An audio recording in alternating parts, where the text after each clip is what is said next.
2032. This is Oliver Dixon on SAFM. It is just about 20 minutes to the top of 11 o'clock. This is Night Talk, the Tuesday edition of the show. Thank you so much for your time this evening. Really do appreciate it. Can you hold the state legally liable for its failure to maintain critical infrastructure? And what are the legal instruments that can be used to achieve that? We now speak to Ross Hendriks, an attorney at SchoemanLaw, to help us make sense of this. Ross, good evening. Welcome to the show. Good evening. Thanks for having me. Ross, the state has a responsibility to maintain critical infrastructure.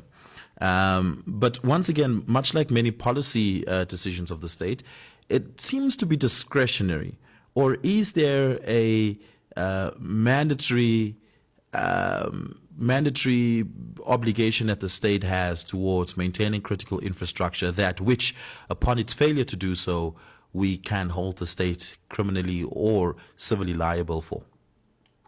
Yeah, so that is a very good question. Look, in terms of our constitution, specifically relating to Section 38, it deals with the enforcement of rights. And ultimately, in terms of that section, it allows individuals and anyone acting on their behalf to approach the competent court, whether this would be the High Court in this instance, and allege that a right in the Bill of Rights has been infringed or threatened. And based on the section, the section is there to ensure that individuals or groups have access to the courts to enforce their rights. So, and basically the purpose of the actual section is to safeguard human rights. So if ultimately, in terms of the municipality is concerned, or any local government, provincial or national, if you are of the opinion, of the view that your rights, in terms of the Bill of Rights, has been infringed, then you ultimately have a right to bring an application or an action before the court to compel them to remedy that issue, whatever it is that is before you. And I think a great example of that was in a recent case, Sindile local residents and others versus the MC for the Department of Transport, Safety and Liaison and another, where that was essentially presented. Yeah. Take us into some interesting case law where this has been developed and what the court adjudicated there. What are some of the instances? I mean, you just cited one there now, but what are some of the instances where residents took the state on in the courts saying that, look, they failed to maintain this piece of critical infrastructure and we're now claiming from the state? So ultimately, the one that I just recently mentioned to you now. So in that matter specifically, it was a group of individuals, would say a body corporate of some sort, that ultimately had issues with the condition of the road. So ultimately, the road was in such a bad condition that it impeded on their right to make use of the road. And the court found that the department had an obligation to ensure that those individuals had the ability to make use of the road. It ultimately resulted in to say that, essentially, because the road was in such a poor condition, it violated their rights not only to the freedom of movement, but also to the access to essential services, which included healthcare and education, which they managed to prove through the founding affidavit and the necessary evidence submitted. And the court actually turned around and placed an obligation or put an order in place to say that the local government has 120 days within which to remedy, ultimately fix the road, failing which was very interesting that the court made such an order, is to say that in the event that they don't comply, that the applicants in that matter would then be in a position to appoint an independent contractor to ultimately fulfill the responsibilities that the government is supposed to do, and that the government was therefore be liable for all those costs. So That's one instance where, this has actually played out. And then, I can make reference to another one that is, it's not a recent case, but a matter that happened in about 2021. Carlo Massimini, if I'm not mistaken, versus the city of Ekurhuleni. In that instance, it wasn't a group of individuals, it was an individual person, it was one person that had brought an application before the court to hold the municipality liable or responsible for the fact that they, in that matter specifically, they were dealing with issues of, street lights that were out of order. The entire road block was out of order, and it was unsafe. And the court also, in that instance, there was an issue of local standard to the point where they said that, look, they were questioning whether he had the necessary local standard to essentially bring the application. But what the court did say in that instance is that because he had a direct and substantial interest in the matter, and he was ultimately indirectly representing all the other individuals, all the other members within the community, it posed a risk that the lights were out. And there was an obligation in that matter as well, where the court ordered that the municipality needs to comply. And although they gave them a specific time frame within to do it, they were ultimately ordered to restore the lights in that area. Yeah, this brings up various very interesting legal implications. If we take a look at the first case where the court ordered that the municipality must within 120 days remedy the road in question. If not, the community or the body corporate can appoint a contractor, and the municipality will be liable for the costs. I think that's such an interesting court order. Because it brings into question whether or not the jurisprudence that is in alignment with the jurisprudence of fair practice around the appointment of operators and contractors to work on state infrastructure. For instance, the PFMA and the MFMA spell out what a fair appointment or a contracting or a tender process looks like. The body corporate can decide whoever they want to appoint. They don't. It doesn't seem like that they have to choose the best or the cheapest option if the state is going to be liable for the costs. And there may be questions around whether or not the body corporate, which doesn't have a statutory power to adhere to the MFMA, for instance, whether or not they'll be able to appoint the right contractor in the right way. And if they don't, what implications are there for that? What are some of the considerations about how far-reaching the precedent set by that court order would be? I wouldn't say it's far-reaching. In terms of the court order itself, the respondent in the matter, which the department had, obviously the 120 days within which to comply. And should they fail to comply, the court did ultimately include a clause within that order to say that the applicant then would need to return, all the parties would need to return. And I think under that pretense, it would be then, a decision would be made as to one, why respondents have failed to comply, and then two, I don't think the court would be unreasonable in that regard. I think it would be more around the fact that, okay, provide us with a list of contractors who are able to do it, and then the decision can be made so that at least it's fair and reasonable, So it's not to say that we can appoint anyone that we want to do it. It still has to comply with the necessary regulations or standard that is expected. So I wouldn't say that it's creating a necessary precedent, but I think it's important. Or maybe it is. I think it's important for the municipalities, your local government, your provincial and your national, also to, take light of the fact that this is actually something that is quite serious, and we need to, if there is an infringement of some kind, that there are, although we can compel you, and if you don't perform, there are still repercussions, and we can still resolve it. You know what I'm saying? So, yeah. I think that is the importance of this actual case. I think that is what the courts are trying to, in my opinion, put out there, just to say that, look, we're going to compel you to perform, but just know that if you don't perform, there is still an alternative remedy to this, and that we're willing to allow it.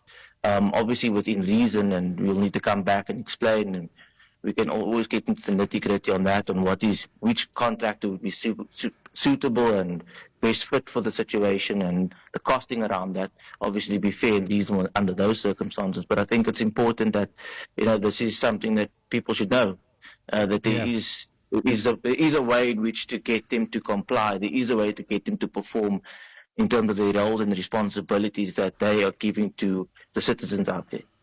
Yeah, I would assume that in both the cases that you had cited there, that both the respondents there would have taken those court orders on appeal. Do we know if any of them have reached finality? No, I cannot say. I think the one in 2021, I don't have any record of it being on appeal, to my knowledge. And this one was obviously the most recent one now, has just come to light, so I have no record of that. Yeah. Does this require the MFMA and the PFMA to be expanded around the role and the power that residents and communities have in the execution of critical services and the maintenance of critical infrastructure where municipalities and state functionaries fail to do so?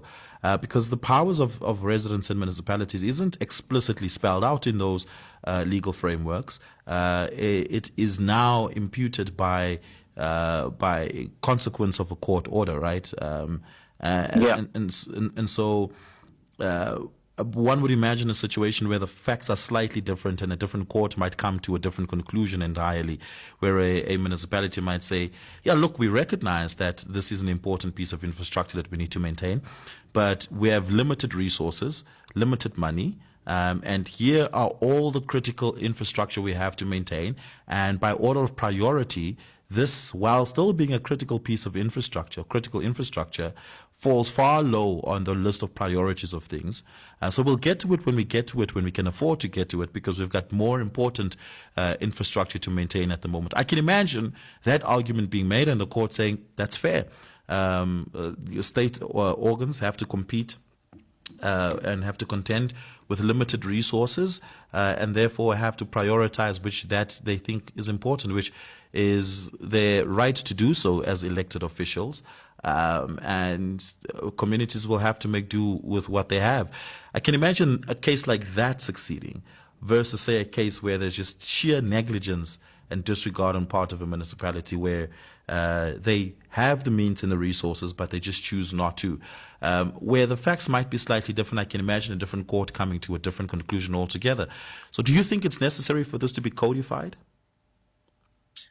I think if you're going to codify it, you need to do it it will become a very challenging matter, I think. I think there will be a lot of backlash. Because there are roles and responsibilities, and we do understand that obviously, there are serious incidents and then not so serious incidents, and it depends on how serious the matter is. But I think what the courts are currently looking at, from what I can see and my understanding of it, is that we're looking at the time frame within which something is dealt with. I mean, if I complained about something now and 9 months later it's still not being dealt with, I think if you're going to codify anything, it would be a time frame within which to comply. Because the responsibilities of the municipalities and your local governments, I mean, it's all there. They all have an obligation to maintain the infrastructure. But I think the issue is that they're always relying on the fact, like you say, is an issue on the financial, on a financial standpoint. There's issues there where they're saying they have limited financial means available in order to assist everyone. But I think we still need to look at the time frames and the seriousness and how that is impacting the community. So if like for instance, this instance now with the most recent case now, with the roads being in such a bad condition that it's essentially taking away people's rights to gain access to the essential needs that they need, which is education and health care services and the freedom of movement. Obviously, you get less severe incidents, but then we need to look at, I know someone's complained about in 9 months, but I mean, it can't take you 9 months. I mean, at the end of the day, we have our citizens paying rates and taxes each and every month, and the money is allocated for that specifically. So it can't take you 9 months to hypothetically replace a bunch of streetlights or fix the streetlights. There needs to be some sort of, rationale around that. So if we were to codify something, I would say there needs to be a specific time frame within which the department, whether it's local, provincial, national, they need to be able to deal with these things within a specific time frame, because their roles and responsibilities are set. They know exactly what they need to do. But I think the time frames and the way in which they respond to these complaints, they will acknowledge that grievance, and then they'll need to get back to us. But I can say that in one of the cases that I've mentioned, which is, Carlo Massimini and the city of Ekurhuleni Metropolitan Municipality, that there was an issue that was a preliminary issue that was raised by the respondent in that matter, where they said that, the applicant hadn't exhausted all the avenues available to him before approaching the court. And in that specific matter, I would say that the courts, when they're applying their minds to the evidence before them, they came to the conclusion that, look, the municipality only has one specific platform, and it's clearly highlights the way in which you can lodge a grievance, but there is no, ultimately the respondent was trying to make allegations or place it before the court that the applicant should have, taken further steps since they hadn't received a response from the municipality, and they should have lodged an appeal, and they should have taken it to a higher authority within the municipality before approaching the court. But the court found that because that wasn't clearly provided or stipulated on their platform and on how the applicant could do that, the grievance itself was sufficient. So I think it's just on a case-by-case basis on how long it takes in order before you get, because at the end of the day, we still need to be, aware of the fact that if I lodge a grievance now, I cannot expect the grievance to be dealt with in the same week. I still need to give the municipality or the provincial office or the national office time to remedy the grievance or address the grievance that I've lodged. So I think it comes down to a time issue. And you need to consider the reasonable time, and you need to, if you haven't received a response, according to this case, you can then, following a reasonable period of time has lapsed, you can then approach the court for further relief. So I would say it's on a case-by-case basis, but my advice would always be to try and do your very best to escalate the matter. I know you've lodged the grievance, but don't just leave it at that, It doesn't hurt anyone to escalate the matter. Find ways in which you can escalate the matter and create, have your evidence readily available for the court to show that you have actually done everything in your power before approaching them, so that there's no issues on that specific point raised, Yeah, so the courts need to be satisfied that you've exhausted all other means of getting the municipality to act. Before approaching to seeking legal remedy. Yeah, we're going to have to leave it there. Ross, thank you so much for your time. Thank you so much for your insights. I really do appreciate it. That is Ross Hendriks, an attorney at SchoemanLaw Incorporated.